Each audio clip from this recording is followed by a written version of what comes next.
Usual format with me. My old computer laptop for processing these videos is terrible, takes forever.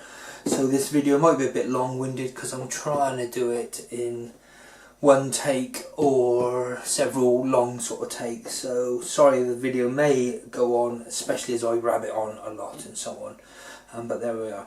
From the video description, obviously you'll be expecting to see the element optics, which this is primarily about, and you're wondering why I've got a rifle in front of me. Well, this is obviously the scope that's going to go on this rifle. I've recently purchased this rifle a couple of weeks back.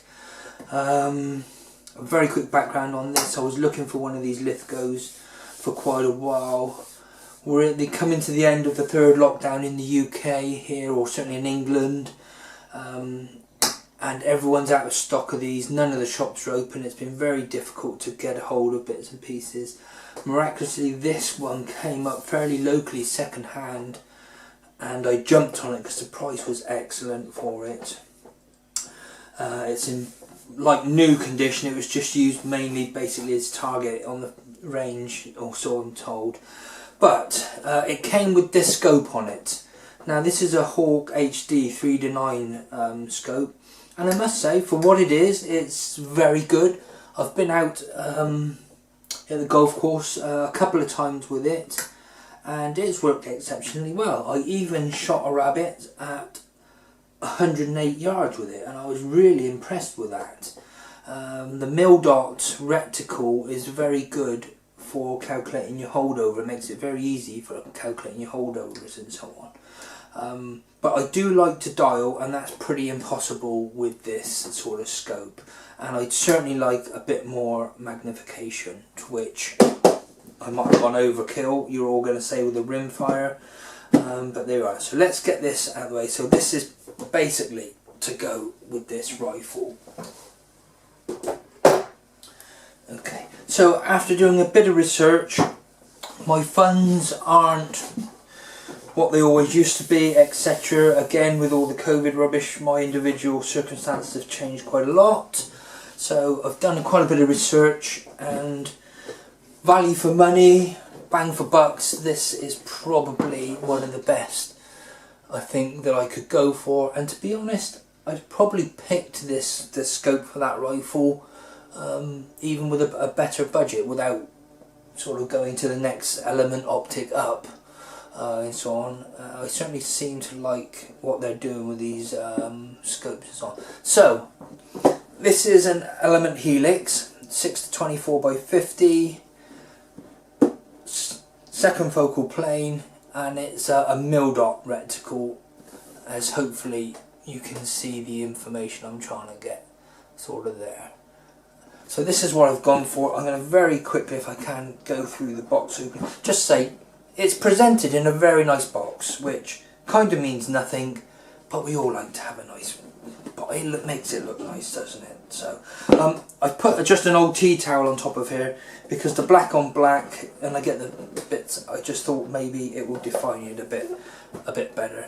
But box is very nice. It's like Christmas, isn't it? We all like to open boxes, and I've had a look in and make sure everything's good already. But yes, it's very safely packaged in a nice bit of foam and everything, and very well foam packaged in the box. So very nicely protected. Okay, in the box, usual rubbish I'll quickly go through is a sticker, Allen keys. Very nice Allen keys as well, with the ball sort of head on them, so that's quite nice. The throw lever knob for the magnification ring, which I really like the idea of. Let's put that there where you can see it. Instruction manual, a nice bit of information about the reticle on the back there. I haven't even opened that and had a look, so we'll do that in a minute. Cleaning cloth. You can put it in your pocket. I don't know if anyone really looks at those. Sunshade. I've not had it out of the packet yet. Sunshades are a bit of a downfall for me because I don't like the look of them on the rifles. I think it makes them, you know, the scopes looks a bit long, but they are very handy. And now I've literally first got this out, and that is very nice. It's obviously aluminium, it's very well made, but it's got that turn sort of inner edge which apparently stops the reflection a lot better. So yeah, I'm very impressed with that. It also comes with flip up covers, which are okay. The only thing I'm not keen on them straight away, is they don't go flat. Do you see what I mean? And I know straight away from my other flip up ones, or even the one that's on the 3x9 Hawkeye I just showed you, and I've got my cap on my head and I go to look in the scope and it catches on that. It doesn't go flush. So, but they are what they are, and they can easily be pulled off, so that's quite nice. Okay, so we do have a couple of those. That's very nice. And then in the box is the main itself. Very nice bit of packaging, nice and safe, should be fine. And the scope itself.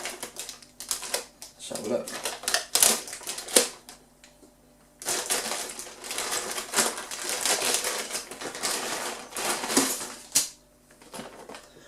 Okay, a bit of silica gel, that's nice. Another set of covers, bikini covers. You know, that I kind of like more for myself because I can quickly just pull that off, chuck it in my pocket, and when I move from one spot to another, chuck them on. So I'm quite happy that they put those in, and they seem quite elastically and rubbery and durable, like they won't crack. So that's nice. Scope itself, let's see if we can pop you in a little bit. Looks very nice. Quality control tag, 50mm objective. Looks like it's got a very nice coating on it. So, first impressions at the box, very nice. Okay, very quickly, we want to have a quick look in here. So I've not been into any of it. Let's see what we've got. So you do have a really nice reticle guide, and yeah, some information all about it in a little bit. There's Matt Dubber on the bottom there. There you go. Thanks, Matt. Instruction manual.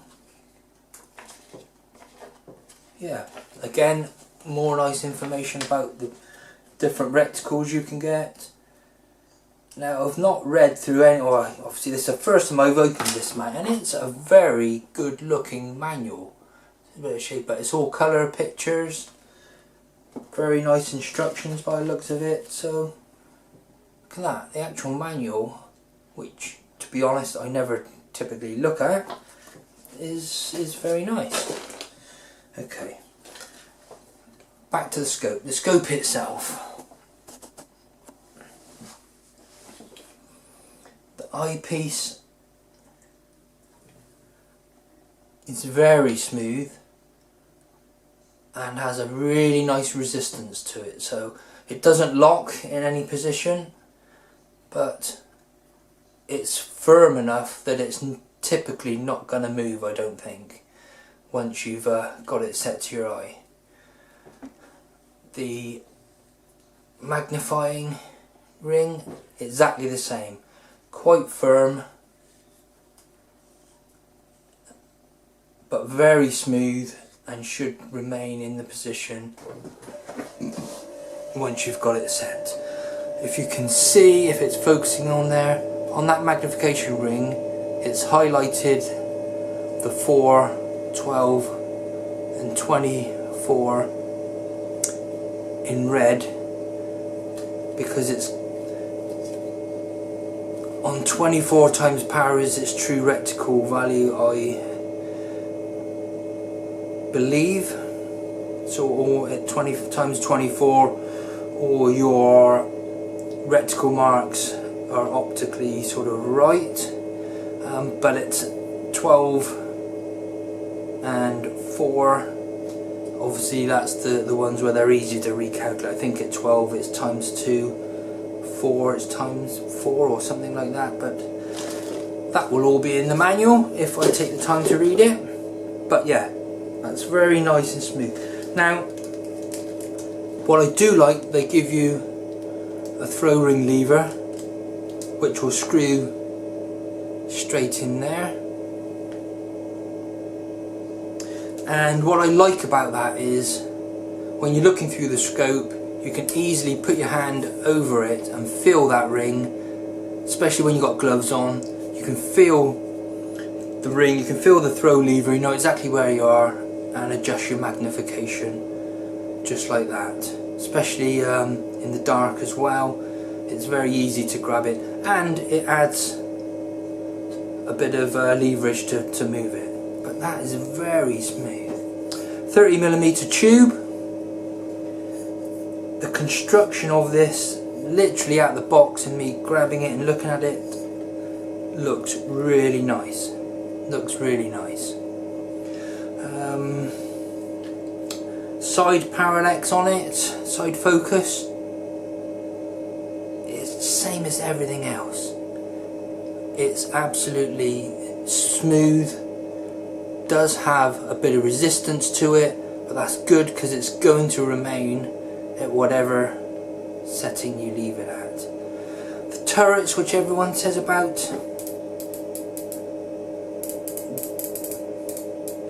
for this price point, I believe, now I've no massive experience on expensive scopes, but that's really nice for my use compared with my other Hawk or MTC scopes. It's as good, but probably even better. Talk about my Hawk Sidewinder, probably on a par.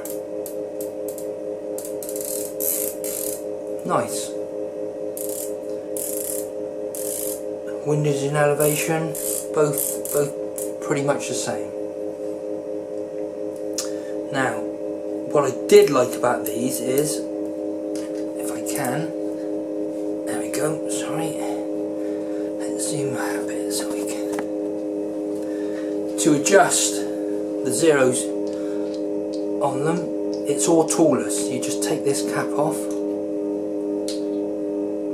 let's get it set so it remains where it is, pull that off. So once you've got your zero, you then put it back on at wherever your zero is, and then lock it down with the ring again. Now also in here is a zero stop. If you can see this ring here, and it has 3 little Allen key grub screws in it, which they supplied for, and you simply release that, drop it down once you're on zero if you want to use a zero stop. Or you can take it right off and not use a zero stop. But yeah, it'd be very good because I do dial, it's a second focal plane scope, I do dial a lot with them, and so to have a zero scope, that was very good. And I can feel, yeah, there's an O-ring even around there, and you can feel that that's really nice. Let's just put that back on at the same spot, you sort of got it off. Yep, zero. So, no tools required. Excellent, very good. Now, flip up covers for instance.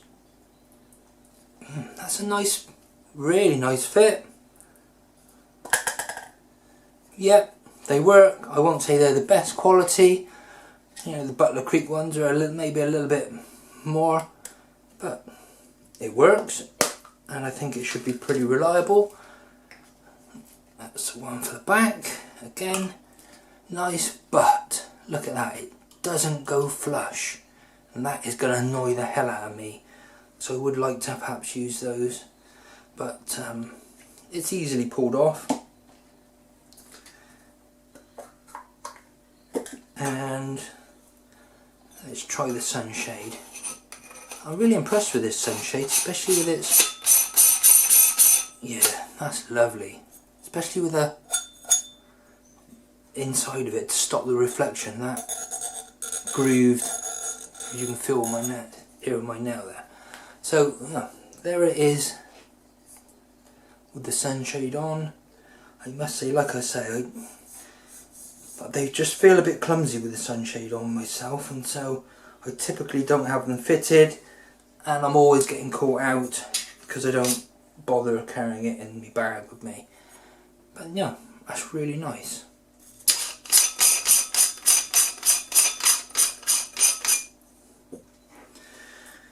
So overall impressions at the moment are very good. I've had a look previously through the scope, and it is surprisingly, I shouldn't say surprisingly, should I? It's very clear, especially for the money. I believe it's excellent. And the reticle on this,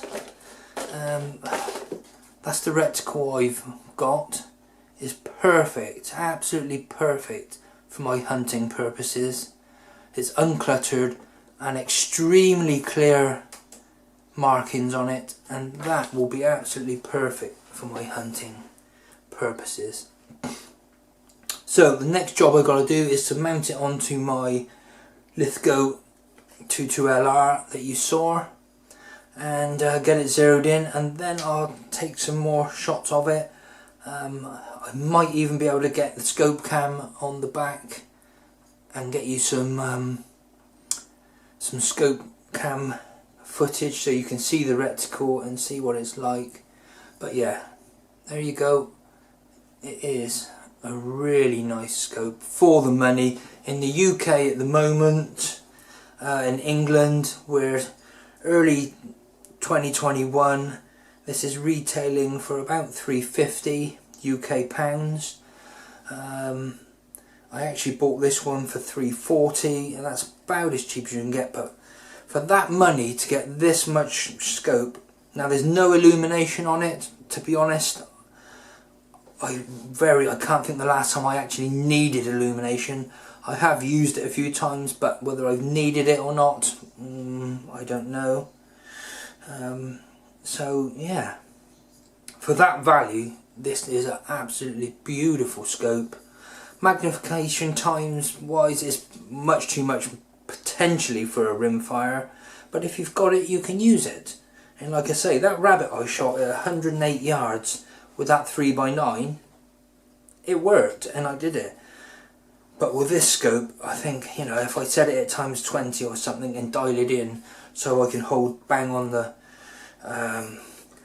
dot. As you see, this one's got a dot which I really like. I think that is going to be superb. So let's get it mounted on the rifle. See if I can. Don't know if I'm going to get out this weekend. It's extremely windy here at the moment, which isn't going to help. And I will hopefully get a bit more footage through the scope cam or something I can pop onto this video, and you can see what it says. If I don't get on there, apologies. But yeah, Element Helix, value for money, bucks for, you know, bang for bucks. There's not a lot, if anything, out there, I think, that will beat it at the moment. Certainly not UK available, that's for sure anyway. Okay, sorry it's dragged on a lot, this video, like I said, but look at these markings. I don't know if it's going to focus, but it's even got markings under the turret so you know what you've dialed. They've thought of everything. Obviously the people who have designed these scopes know what they're doing. Beautiful. I can't wait to get it on the rifle and get out and use it. So thanks. So here's a few pictures of the scope now mounted on my rifle, and then a few pictures of a brick wall just out my kitchen door that's times 24, that's times 12, and I'll show you a times 6. And this brick wall is 25 meters away. And this is just a quick video changing the magnification up from times 6 up to times 12, and then up to times 24. Now it's not a true indication of the clearness obviously of the scope, it's just been taken through my scope cam, but it certainly gives you a good indication of what the reticle looks like, various magnifications, etc.